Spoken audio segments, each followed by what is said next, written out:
VK Mishra present. हमारे channel पे बने रहने के लिए हमारे चैनल को लाल बटन दबा करके सब्सक्राइब करें और साथ में बेल आइकन घंटी दबाएं। जय श्री राधे कृष्ण। आप सभी का हमारे YouTube चैनल पे बहुत बहुत स्वागत है।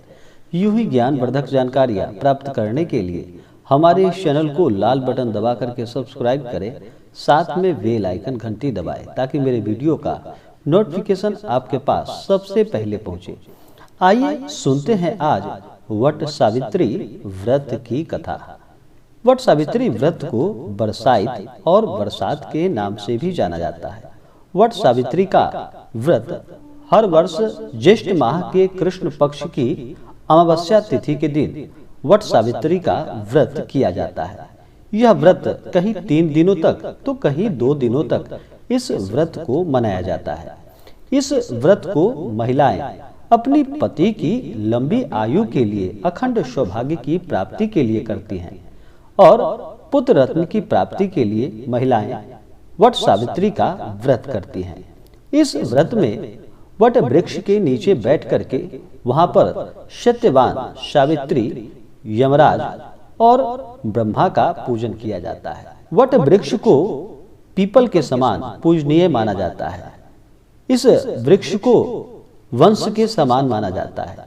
जो भी सच्ची श्रद्धा के साथ वट वृक्ष के नीचे बैठ करके इस व्रत को महिलाएं करती हैं, उन्हें अखंड सौभाग्य की प्राप्ति होती है तथा पुत्र रत्न की प्राप्ति होती है। तो आइए सुनते हैं वट सावित्री व्रत की कथा। बहुत समय पहले की बात है कि एक बार महाभारत में जब युधिष्ठिर ऋषि मार्कंडेय से संसार में द्रौपदी समान समर्पित और त्यागमयी किसी अन्य नारी का ना होने की बात कही, तब मार्कंडेय जी युधिष्ठिर को सावित्री के त्याग की कथा सुनाते हैं। पुराणों में वर्णित सावित्री की कथा इस प्रकार से है। राजर्षि अश्वपति की एकमात्र संतान थी सावित्री। सावित्री ने वनवासी राजा धुमसेन के पुत्र सत्यवान को पति के रूप में चुना, लेकिन जब नारद जी ने उन्हें बताया कि सत्यवान अल्प आयु है, तो सावित्री अपने निर्णय से डिगी नहीं। वह समस्त राज वैभव त्याग कर सत्यवान के साथ उनके परिवार की सेवा करते हुए वन में रहने लगी। जिस दिन सत्यवान के महाप्रयाण का दिन था, उस दिन वह लकड़ियां काटने जंगल गया। वहां मूर्छित होकर गिर पड़ा। उसी समय यमराज सत्यवान के प्राण लेने आए। 3 दिन से उपवास में रह रही सावित्री उस घड़ी को जानती थी, अतः बिना विकल हुए उन्होंने यमराज से सत्यवान के प्राण लेने की प्रार्थना की, लेकिन यमराज नहीं माने। तब सावित्री उनके पीछे पीछे ही जाने लगी। कई बार मना करने पर भी वह नहीं माने, तो सावित्री के साहस और त्याग से यमराज प्रसन्न हुए और 3 वरदान मांगने को कहा। तो सावित्री ने सत्यवान की दृष्टिहीन माता पिता के नेत्रों की ज्योति मांगी, उनका छिना हुआ राज्य मांगा और अपने लिए 100 पुत्रों का वरदान मांगा। फिर तथास्तु कहने के बाद यमराज वहां से अंतर्ध्यान होने लगे और समझ गए कि सावित्री के पति को साथ ले जाना अब संभव नहीं है। इसलिए उन्होंने सावित्री को अखंड सौभाग्यवती होने का आशीर्वाद प्रदान किया और सत्यवान को छोड़कर वहां से अंतर्ध्यान हो गए। उस समय सावित्री अपने पति को लेकर वट वृक्ष के नीचे ही बैठी थी।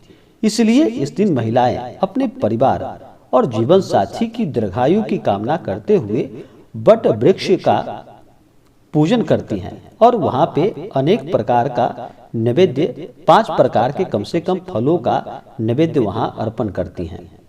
और विशेष करके वट सावित्री व्रत के दिन चने का भोग लगाती हैं। चना एक दिन पहले रख दिया जाता है। जब चना अंकुरित हो जाता है तो वह चना चढ़ाया जाता है। वट सावित्री व्रत करने वाले को 2 दिन पहले से ही इस व्रत के नियम का पालन किया जाता है। एक दिन पहले नहाए खाए, दूसरे दिन एक समय भोजन करके मीठा भोजन ग्रहण कर और फिर अगले दिन जा करके अमावस्या तिथि के दिन भर निराहार रह करके उसके बाद इस व्रत को किया जाता है। इस बार वट सावित्री का व्रत 10 जून 2021 दिन गुरुवार को किया जाएगा। वट सावित्री का व्रत हमेशा अमावस्या तिथि को मनाया जाता है। तो अमावस्या तिथि प्रारंभ समय 9 जून 2021 दोपहर 2:01 और अमावस्या तिथि की समाप्ति होगी 10 जून 2021 शाम 4:20।